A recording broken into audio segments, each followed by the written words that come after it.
বলেছি দোকানে গিয়ে বলবেন আসসালামু আলাইকুম, আমার লবণ আছে? জি 1 কেজি লবণ দাও। আমার কাঁচামরিচ আছে? জি আছে 200 কাঁচামরিচ দাও। টাকা দেওয়া শেষ হয়েছে, আসসালামু আলাইকুম, এই পর্যন্ত দোকানে থাকবেন। ধর্মকে পাগল মনে করেন? অত সহজ। বিচারের মধ্যে সবচেয়ে খারাপ মানুষ হলো এই কথা রাসূল সাল্লাল্লাহু আলাইহি ওয়াসাল্লাম বলেন। আনাস রাদিয়াল্লাহু তাআলা আনহু বলেন, আল্লাহ নবী বলছেন আমাকে একবার মেরাজে উপরে নিয়ে যাওয়া হচ্ছে।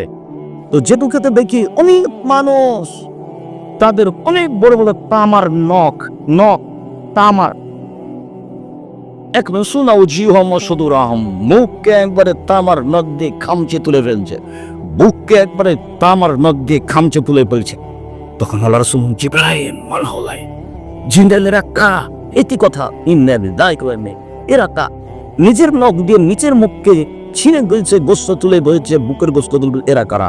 তখন আল্লাহ রাসূলকে জিবরাইল বলছেন হাওলাই আল্লাযিনা ইয়াকুনা আলাজিন নাস, ওরা যারা মানুষের বদনাম করত, গীবত করো। রাসূল সাল্লাল্লাহু আলাইহি ওয়াসাল্লাম বলেন পৃথিবীর মানুষ লা তুযুল মুসলিমিনা, একজন আরেকজনকে কষ্ট দিও না। রাসূল সাল্লাল্লাহু আলাইহি ওয়াসাল্লাম বলেন পৃথিবীর মানুষ লা তুয়াইরু, কারো বদনাম করো না।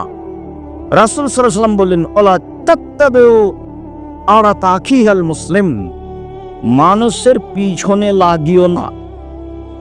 কোন ব্যক্তি যদি মানুষের পিছনে লেগে যায়, ইয়াত্তাবিউল্লাহু আওরাতাহু, তখন আল্লাহ তার পিছনে লেগে যাবেন। ওমান ইয়াত্তাবিল আওরাতাহু ইয়াবযাহু ওয়ালাউ কানা ফি জাগরালি, আর যখন আল্লাহ তার পিছনে লেগে যাবে, ও যদি মানুষের বদনাম করার পরে পাথরের মধ্যে ঢুকে যায়, ওর বাহনের উটের পেটের ভিতরে ঢুকে যায়, যেখানে আর কোনো মানুষ নেই, সেখানে আল্লাহ তাকে অপমান করেই ছাড়বেন। একটু ভালো করে বুঝছেন তো, আপনি মানুষের পিছনে লেগে গেলে আপনার পিছনে কে লাগবে? আল্লাহ। তো মানুষের বদনাম করার পর আপনি কোথায় ঢুকে গেছেন? উটের পেটে।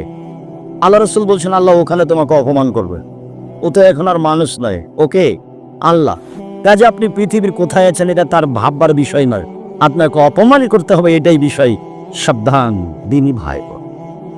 আবু হুরায়রা রাদিয়াল্লাহু তাআলা আনহু বলেন রাসূল সাল্লাল্লাহু আলাইহি ওয়াসাল্লাম বললেন সঙ্গী স্বপ্ন মাইসুর নাসান নারা, বলতে পারো মানুষকে বেশি বেশি জাহান্নামে নিক্ষেপ করে কি? সঙ্গী সাথে বলতে পারো মানুষকে বেশি বেশি জাহান্নামে নিক্ষেপ করে কি? সঙ্গী সাথে বলতে পারো মানুষকে বেশি বেশি জাহান্নামে নিক্ষেপ করে কি? এই কথা বলতে বলতেই আল্লাহ রাসূল বলছেন আল ফরজ আল ফাম, মুখ আর লজ্জা স্থান, মুখ ব্যবহার করবেন না, মুখ বন্ধ রাখবেন। ভালো কথা ছাড়া মুখ ব্যবহার করবেন না।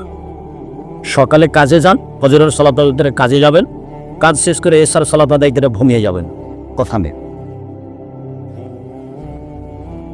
রাসূল সাল্লাল্লাহু আলাইহি ওয়াসাল্লাম বললেন মাইয়াজমান লি মা বাইনাল লাহিয়া ওয়া মা বাইনার রিজলাই আজমাল ওয়াজানা, পৃথিবীর মানুষ শুনে রেখো, তোমরা যদি দুইটা জিনিসের জিম্মেদারি নিতে পারো, আমি আল্লাহ তোমাদেরকে জান্নাতে নিয়ে যাওয়ার জন্য জিম্মেদারি নিলাম। কিভাবে জান্নাতে নিয়ে যাব সেটা আমার ব্যাপার, এই কথা মুহাম্মদ সাল্লাল্লাহু আলাইহি ওয়াসাল্লাম বলেন। কিভাবে জান্নাতে নিয়ে যাব সেটা আমার ব্যাপার, হাদিস বুখারী মুসলিম। তোমরা দুটো জিনিসের জিম্মেদারি নাও, জান্নাতে নিয়ে যাওয়ার জিম্মেদারি আমি নিলাম। এক, মা বাইনা লাইহি ওয়া মা বাইনা রিজলাইহি, মুখ দুই চোয়ালের মধ্যে যেটা আছে জিহ্বা, যে মুখকে কন্ট্রোলে রেখেছে, গীবত করেনি, তাকে আমি জান্নাতে নিয়ে যাব। কিভাবে নিয়ে যাব সেটা আমার ব্যাপার। দুই, যে জেনে লিপ্ত হয়নি তাকে আমি জান্নাতে নিয়ে যাব। কিভাবে যে নিয়ে যাব সেটা আমার ব্যাপার। উবাদা ইবনে সামিত রাদিয়াল্লাহু তাআলা আনহু বলেন রাসূল সাল্লাল্লাহু আলাইহি সাল্লাম বললেন ইজমানুল সিত্তান মিন আনফুসিকুম আজমাল্লাহু জান্নাহ, 6টা জিনিসের জিম্মেদারি নাও, আমি তোমাকে কিভাবে জান্নাতে নিয়ে যাব সেটা আমার ব্যাপার। 6টা জিনিসের জিম্মেদারি নাও, তোমাকে আমি কিভাবে জান্নাতে নিয়ে যাব সেটা আমার ব্যাপার। এক, ওয়াসদু জাহাদাসতুম, কথা বললে সত্য কথা বলো। ওয়াদুম, ওয়াদা করলে পূর্ণ করো। আদু যাও তুমিনতুম, কেউ আমানত রাখলে তার সময়ে পূর্ণ করো। আমি সভাপতি সেক্রেটারিকে বলি যে মোড়লপাড়া মসজিদের অনেক জমি আছে, আরো অনেক জমি ছিল, এই জমিগুলো এক সময়ে থাকবে না, কে কখন দখল করে নেবে তার নাম আমানতদারি। দিন যত যাবে আমানত তত উঠে যাবে, মসজিদ মাদ্রাসার জিনিস বলে দান থাকবে না, এগুলো বিক্রি করে আহলে হাদিসের সঠিক আকীদার মসজিদগুলো তৈরি করে ফেলেন। তো আপনার জিম্মেদারিতে একটা কাজ হোক, আপনি বিশ্বাস করেন আমানতদারি মানুষের থাকবে না, হারিয়ে যাবে, দিন যত যাবে আমানতদারি তত উঠে যাবে। সেদিন তোমাদের কি হবে? যেদিন আমানতদারি থাকবে না, সমাজের লোক হয়ে যাবে আগাছার মতো, সেদিন তোমাদের কি হবে? আবু মুসা আশআরী বলছেন, আল্লাহর রাসূল বললেন, কাইফাতে কুমাবে জামানিন, তোমাদের কি হবে? যুগের কি হবে? তোমাদের কি হবে? যুগের কি হবে? যখন আমানতদারি থাকবে না, তখন তোমাদের কি হবে? যুগের কি হবে? মানুষের মধ্যে মতভেদ, মারামারি লেগে যাবে। এভাবে দেখেন, এভাবে এদিকে দেখেন, ডান হাতের আঙ্গুলকে বাম হাতের আঙ্গুলের ঢুকিয়ে বলেন, এ দেখো, সমাজে মারামারি লেগে যাবে, সেদিন তোমাদের কি হবে? যুগের কি হবে? তখন সাহাদুদ্দিন বলছেন, বলেন, আপনি বলেন কি করতে হবে? তাহলে আমানতদারি থাকবে না, একজন আর একজনের সহিত 10 সম্পদ লুটে খাবে, মসজিদ হোক আর মাদ্রাসার হোক, তখন তোমাদের কি হবে? যুগের কি হবে? তো বলেন কি করতে হবে? তখন আল্লাহ রাসূল বলছেন, মুখখান বন্ধ রেখো। তখন বলছেন, আলজান লেসানা, মুখখান বন্ধ রেখো। 1 2 ওয়ালজেন বাইতা, বাড়িতে থাকিও। 3 ঠিক যেটা বুঝছো সেটা করিও, যেটা বুঝতে পারছো না ঠিক নাই সেটা করিও না। এই 3টা কথা বললেন। আমানতদারি থাকবে না, এ কথাই ঠিক। আমানতদারি জিম্মেদারি না, জান্নাতে কিভাবে নিয়ে যায় সেটা আমার ব্যাপার। 3 জেনায় লিপ্ত হয়ে না, জান্নাতে কিভাবে নিয়ে যেতে হয় সেটা আমার ব্যাপার। 4 মুখকে কন্ট্রোলে রেখো, এটা বলছিল, মুখকে কন্ট্রোলে রেখো, কিভাবে জান্নাতে নিয়ে যাবে সেটা আমার ব্যাপার। 5 হাতকে কন্ট্রোলে রেখো, হাত ব্যবহার করিও না, মানে ক্ষমতা দেখাবেন না, ক্ষমতাবাদী, চিরদিনের জন্য ক্ষমতাবাদী। ক্ষমতা ইহুদি খ্রিস্টানের মোকাবেলা ব্যবহার হবে, কোনো মুসলমানের বিরুদ্ধে ব্যবহার হবে না। ক্ষমতা 5 মিনিটের জন্য দেখাবেন না, 1 মিনিটের জন্য দেখাবেন না। ক্ষমতা নেই, আপনি মাটির মানুষ। ক্ষমতা যে থাকে না, তার চোখের সামনে আপনার কত ঘটনা ঘটলো। আরে আপনার নেতৃত্ব সময় 45 মিনিট, আপনার নেত্রীর বয়স 45 মিনিট, কিসের না ক্ষমতা? আর ফেরাউনের বয়স হলো 2-3 মিনিট, ডুবলো ফেরাউন নেই, ডুবে গেছে। আজ সামুক পৃথিবীতে সবচেয়ে ক্ষমতাধর 30 সেকেন্ড বিদ্যুৎ নে, এরকম ক্ষমতা দেখবেন, দেখেনি না? খুলনার অঘোষিত সম্রাট এরশাদ শিকদার মেয়ের মাথাতে হাত লাগাতে পারেনি, ক্ষমতা দেখবেন? দেখেন না। তানভী প্রেসিডেন্ট রাতে রাতে দেশ দখল করতে পারেন নেই, ক্ষমতা দেখছেন না? সময় 45 মিনিট। কষ্ট পান কেন? কষ্ট পাবেন কেন? কষ্ট পান কেন? কষ্ট পাবেন কেন? আমি তো আপনার দিনই ভাই, কষ্ট পাবেন কেন? মন খারাপ হবে কেন?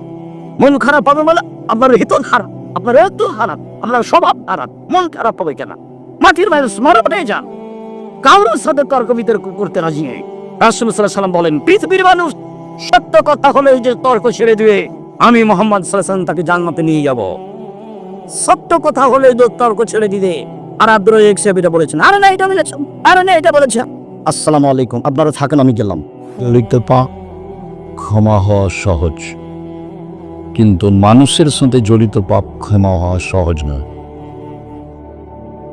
আল্লাহর সাথে জড়িত পাপ আল্লাহর কাছে ক্ষমা চাইলেই হবে ইনশাআল্লাহ।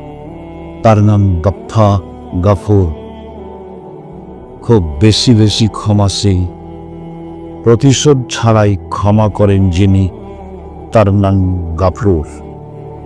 ইচ্ছা করলে প্রতিশোধ নিতে পারেন, নেন না, তার নাম গাফুর।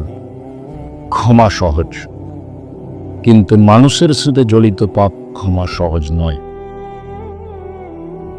আল্লাহর সাথে জড়িত পাপের জগতে সবচেয়ে বড় পাপ শিব মহাপাপ। পাপের সিরিয়ালে 1 নম্বর বড় পাপ হচ্ছে শিব।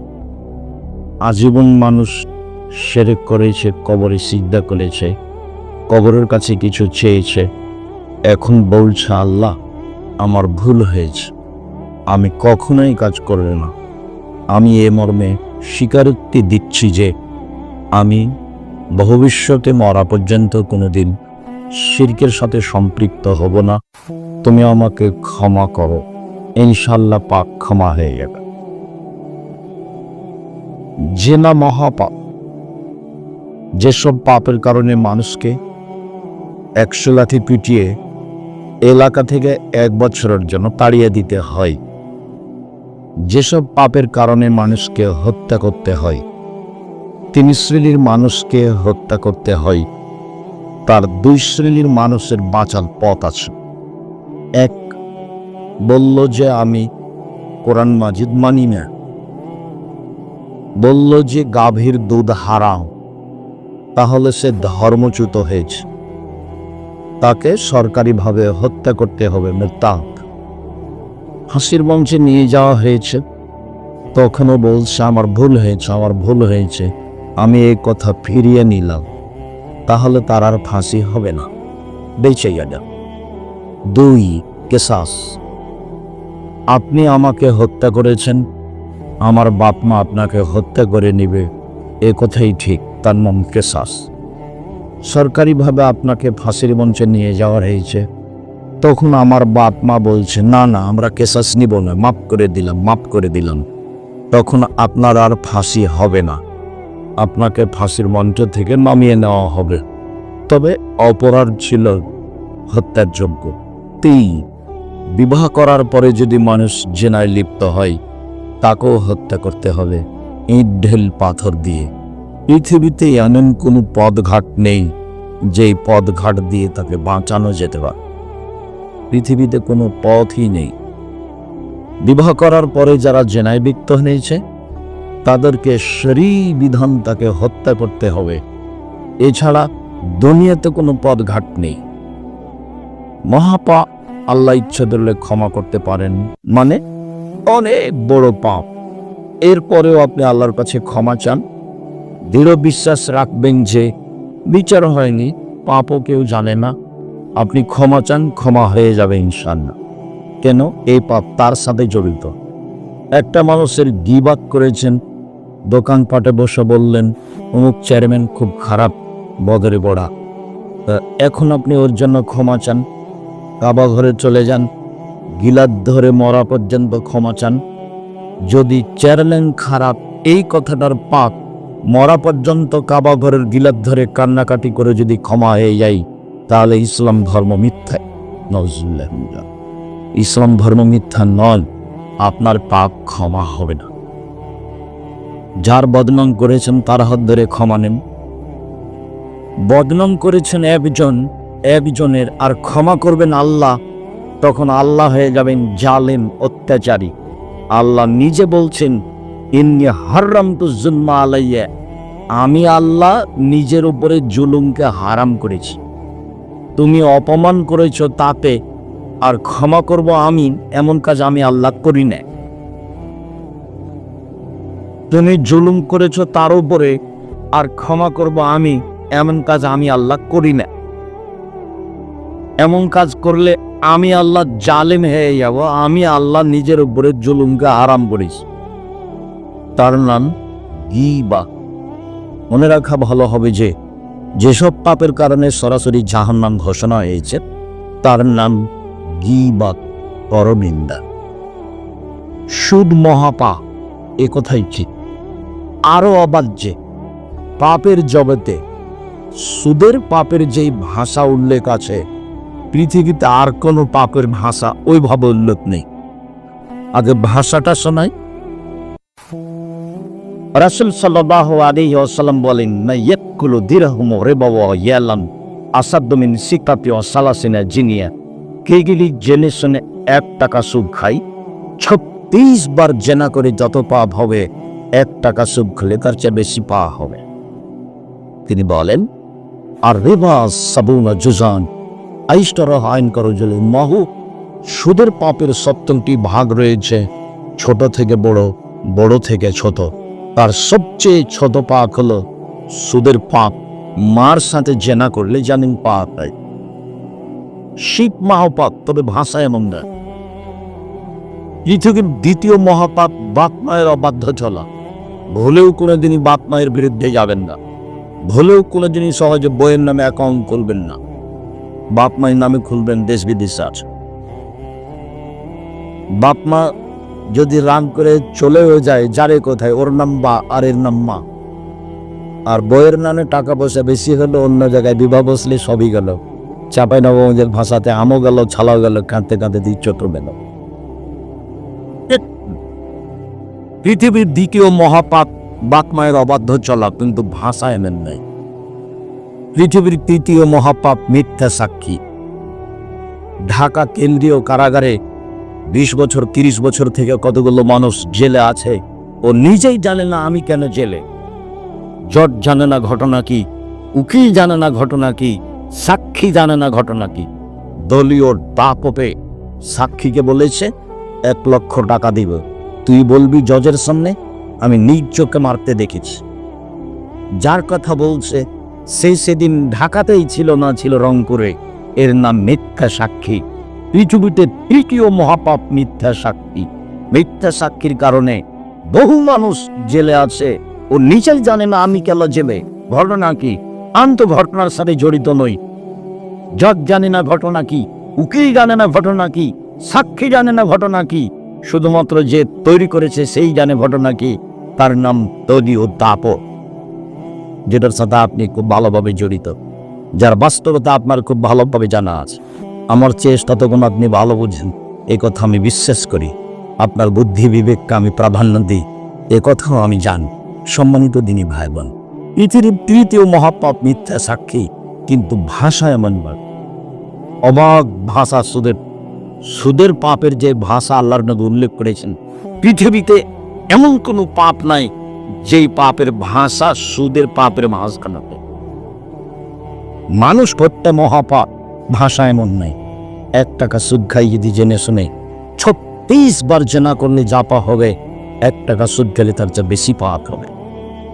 সুদের পাপের 70টি ভাগ রয়েছে। সবচেয়ে ছোট ভাগ মায়ের সাথে জেনা করলে জামিন পাপ হয়। এরপরেও কোটি কোটি টাকা সুদ খেয়েছেন, ব্যাংক ব্যালেন্স অনেক, বাড়ি গাড়িও অনেক, দেশ বিদেশে অনেক বাড়ি। এখন আপনি আল্লাহকে বলেন, আল্লাহ আমার ভুল হয়েছে, আজ থেকে আমি সুদের লেনদেন বন্ধ করলাম, জিন্দেগি তার কোনোদিন সুদ খাবো না, আমাকে মাফ করো, ইনশাল্লাহ সব পাপ ক্ষমা হয়ে যাবে। আপনি দোকানে বসে আড্ডা পিটে আর একজনের বদনাম করেছেন, ক্ষমা চান দেখি। কোনো একদিন যদি কান্নাকাটি করে ক্ষমা হয়ে যায়, তাহলে জানতে হবে ইসলাম ধর্ম মিথ্যা। ইসলাম ধর্ম মিথ্যা নয়, ইসলাম ধর্ম সত্য, এ কথাই ঠিক। আপনার পাপ ক্ষমা হবে না, এ কথাই ঠিক। যার বদনাম করেছেন তার কাছে ক্ষমা নেন, এর নাম আল্লাহর সাথে জড়িত পাপ। গীবা, পরনিন্দা, আল্লাহর সাথে জড়িত পাপ। আল্লাহ তাআলা বলেন, ওয়াইদুল্লি কুল্লি হুমাজাতিল লুমাজা। সামনে বদনাম করে যে, পিছনে বদনাম করে যে, অয়েল নামক জাহান্নামে যাবে সে।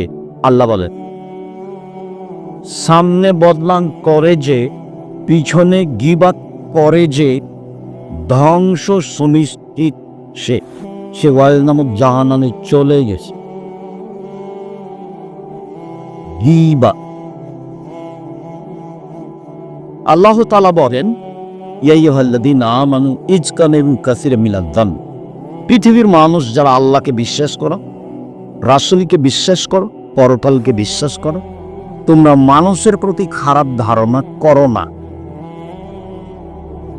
কিছু কিছু ধারণায় পাক হয়, ও এই কথা বলেছে মনে হয়, ও এই কাজ করেছে মনে হয়, এ কথা বলেছে মনে হয়, এ কাজ করেছে মনে হয়। এর নাম ধারণা। আল্লাহ বলছেন ধারণা করো না। ধারণাই কিছু কিছু ধারণাই পাপ, এই পর্যন্ত আল্লাহ বললেন। চলেন দেখি রাসূল সাল্লাল্লাহু আলাইহি ওয়াসাল্লাম কি বলেন। আবু হুরায়রা রাদিয়াল্লাহু তাআলা আনহু বলেন, রাসূল সাল্লাল্লাহু আলাইহি ওয়াসাল্লাম বলেছেন, ইয়াকুমুয যান্না ফাইন্না যান্না আকযাবুল হাদিস। মনে রেখো, সাবধান, ধারণা করা থেকে বেঁচে থাকো। ধারণাই সবচেয়ে বড় মিথ্যা। ধারণাই সবচেয়ে বড় মিথ্যা, ধারণাই হচ্ছে মহাপাপ। রাসূল সাল্লাল্লাহু আলাইহি ওয়াসাল্লাম বলেন, আকবারুল কাবায়রা তালাসা, সবচেয়ে বড় পাপ তিনটি। এক, আল্লাহর সাথে শিরক করা। দুই, পিতামাতার অবাধ্য চলা। তিন, কওলুজ্জুরে, মিথ্যা কথা বলা। আর ধারণাই সবচেয়ে বড় মিথ্যা। ধারণা করা থেকে বেঁচে থাকতে হলে চলেন। তারপরে রাসূল সাল্লাল্লাহু আলাইহি ওয়াসাল্লাম বলেন, ওয়ালা তাহাসসু, পৃথিবী মানুষ, তোমরা মানুষের গোপন কথা কান লাগিয়ে শোনো না। ওরা স্বামী স্ত্রী কি বলছে কান লাগাবা না, নিষেধ। ওরা দুইজন কি বলছে পাশ দিয়ে হাঁটবার কান লাগাবা, এটা হারাম। এই জন্য রাসূল বলেছেন, তিনজন মানুষ যদি তোমরা কোথাও সফরে থাকো তাহলে দুইজন মিলে কোনো কথা বলবা না, তিনজন একসাথে বলবা। দুইজন মিলে যদি কথা বলো তাহলে তৃতীয় জন ভাববে আমার কথাই মনে হয় বলছি, আমার কথা মনে হয় বলছি।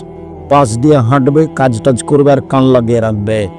এই জন্য রাসূল সাল্লাল্লাহু আলাইহি ওয়াসাল্লাম বলেছেন, সাবধান, তিনজন মানুষ কোথাও গেলে, কোনো বৈঠক করলে তিনজন মিলেই করিও, নয়তো ধারণা হবে, ধারণা খারাপ হবে, মহাপাপ হবে।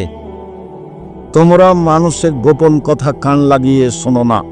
রাসূল সাল্লাল্লাহু আলাইহি ওয়াসাল্লাম বললেন, যারা মানুষের গোপন কথা কান লাগিয়ে শোনে, বিচারের মাঠে আল্লাহ তাআলা সীসা, তামাকে জাহান্নামের আগুনে গলিয়ে তার কানে ঢেলে দিবেন।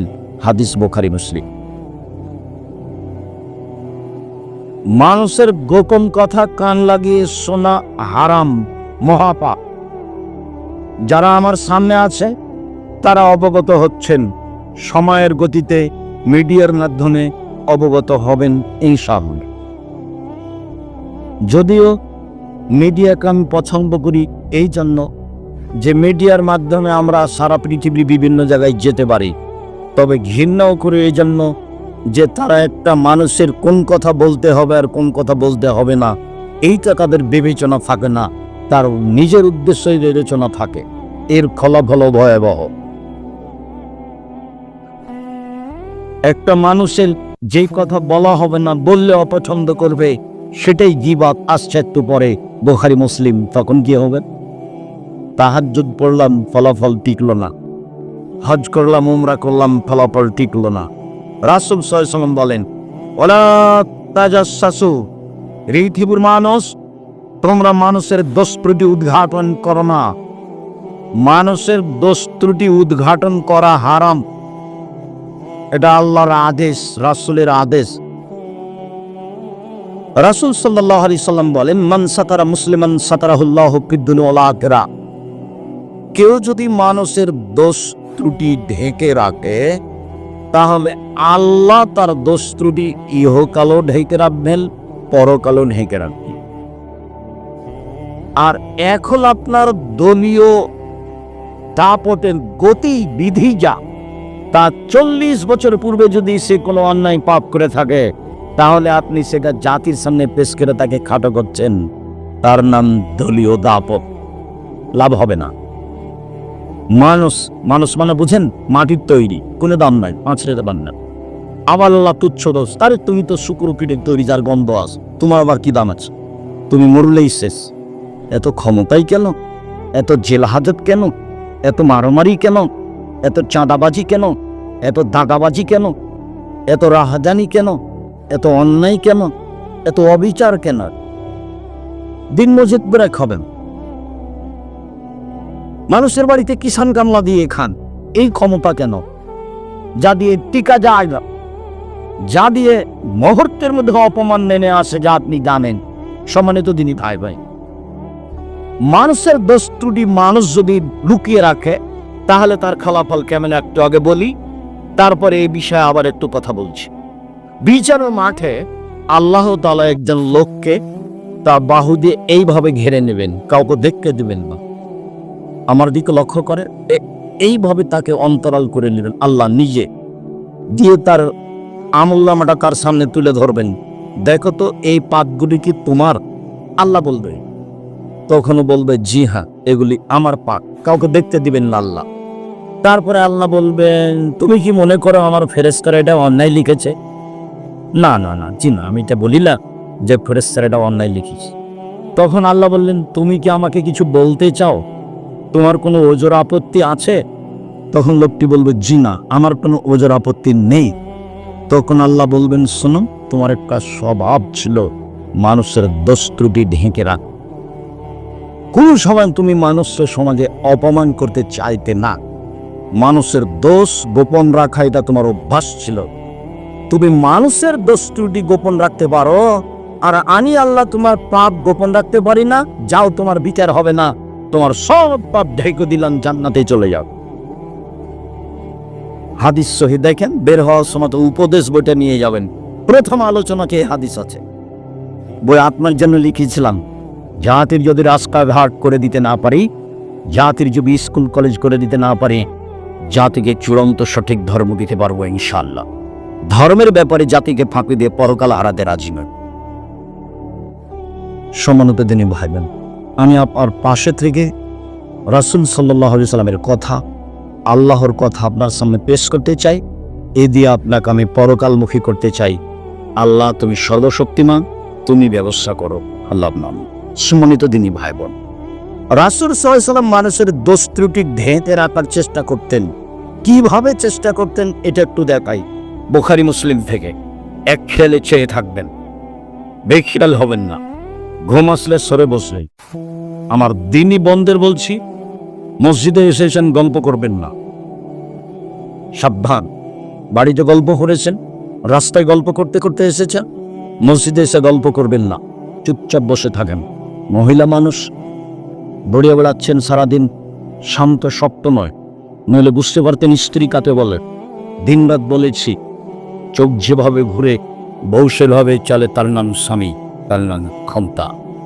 চোখ যেভাবে ঘুরে বউ সেভাবে চলে, তার নাম স্বামী, তার নাম ক্ষমতা।